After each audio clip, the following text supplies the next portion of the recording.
Rompes tu alcancía para descubrir muchos centavos y monedas de 5 centavos. Empiezas a organizar en filas de 8 monedas. Para número 1, te encuentras haciendo filas que contienen un número igual de centavos y monedas de 5 centavos. Por lo tanto, si estás formando filas de 8 monedas, significa que cada fila tendría 4 peniques y 4 monedas de 5 centavos. Por diversión, decides jugar.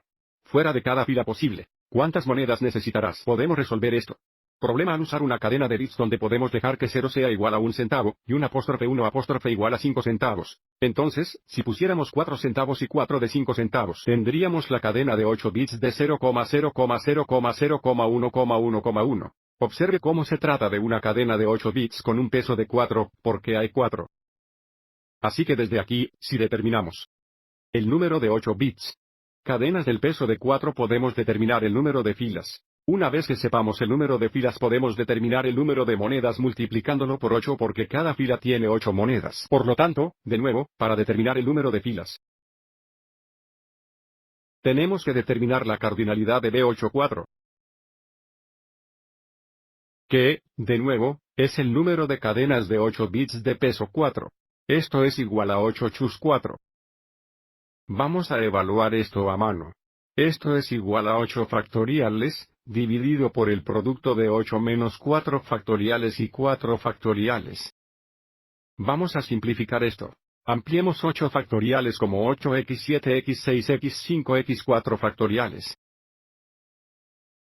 Nos detenemos aquí porque hay un factor de 4 en el denominador. En realidad, fíjate cómo hay 4 factoriales. Ampliemos uno de ellos. 4 factorial es 4 por 3 por 2 por 1. Y todavía tenemos times 4 factorial. Y, ahora simplificar la división de 4 factoriales por sí misma se simplifica a 1. Observe que tenemos 3 por 2. O 6 en el denominador. Así como el numerador, 6 dividido por 6 se simplifica a 1. Y también nota 8 y 4 comparten un factor común de 4. Hay 1 4 en 4 y 2 4 en 8. Nos quedan 2 por 7 por 5, que son 70. Entonces, recuerde que este es un número de filas, no el número de monedas y la pregunta de cuántas monedas, y, ¿por qué cada fila tiene 8 monedas? El número de monedas es igual a 70 por 8. Que es igual a 560. Número 2. ¿Cuántas monedas necesitarías para hacer todas las filas posibles de 8 no necesariamente con un igual número de centavos y monedas de 5 centavos? Así que, de nuevo, cada fila van a tener 8 monedas. De nuevo, si pensamos en esto como una cadena de 8 bits, cada dígito binario debe ser 0 o 1. Y por lo tanto, si determinar el número total de cadenas de 8 bits, podemos determinar el total número de filas posible.